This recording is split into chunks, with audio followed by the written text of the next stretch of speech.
Guys, this is a sling psychrometer that we're going to be using during our lab today. What it does is it tells us what relative humidity is.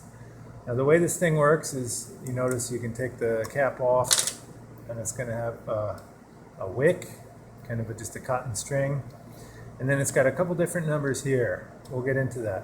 But basically you just pull the thing apart and what you will see is that there are two thermometers. Now, at this point, let's just say that this is not wet yet. We can pretty much assume that these two thermometers are going to be reading the same temperature. It's the same temperature here as it is here. Now, let's pretend for a minute that we were to go underwater and start swinging this thing around. If we're completely submerged in water, then the relative humidity is 100%. We would look at these two thermometers and we would notice that they are again identically reading the identical temperature because they're both equally wet. Let's just say for a moment though, instead of doing that, we're going to soak just this one side. Now, I'm soaking this string, the water is getting absorbed, and it is diffusing all the way to soaking right here too. And I'm just going to pour a little on just to really make sure that it's wet there. We'll notice that it's dripping, right? So it's 100% humidity right here. Now it's going to start evaporating, and it'll start evaporating and keep evaporating all the way until it's reached ambient humidity, the relative humidity around it. If it's a super muggy day out and everything is just soaking wet and disgusting, that's how it's going to dry off to, till soaking wet and disgusting, because again, it's matching the relative humidity.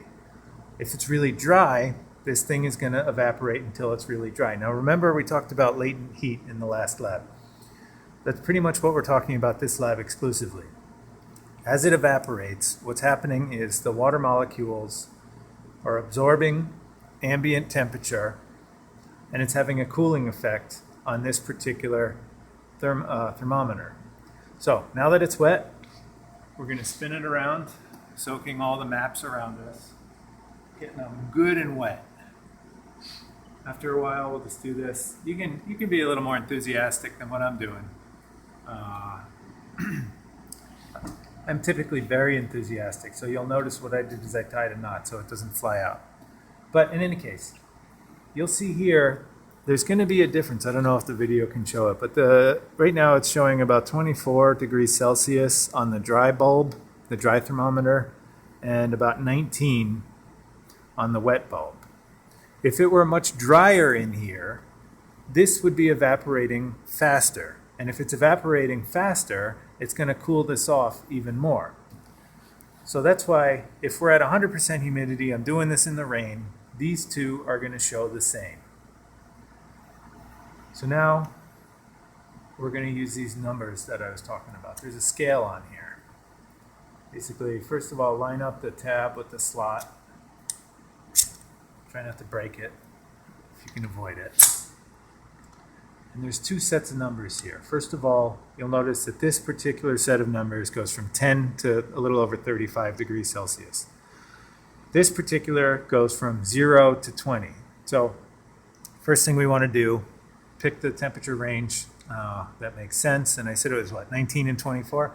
So that means we're going to use this one because obviously 24 is more than the maximum of 20. So here we are. We're going to take these two numbers. Now remember I said if it was 100% humidity, then the temperatures would be the same. If we were spinning around in the rain or underwater, they would be exactly the same. So look what happens when the 30 goes all the way to the 30. It says it's 100%. It can't be more than 100% humidity because that's soaking. So if the two numbers are the same, that's 100%. But again, we had 19 and 24. So what we're going to just do is match up the 19 and the 24. And we can do that by taking this 24, the inside 24, bringing it down to 19. And that would put it about, say, there. And you'll see that we're at roughly 62% humidity. Now again, we'll go do this outside. It'll come up with a different number, but we're looking at the difference in temperatures. We're not looking at the absolute temperatures.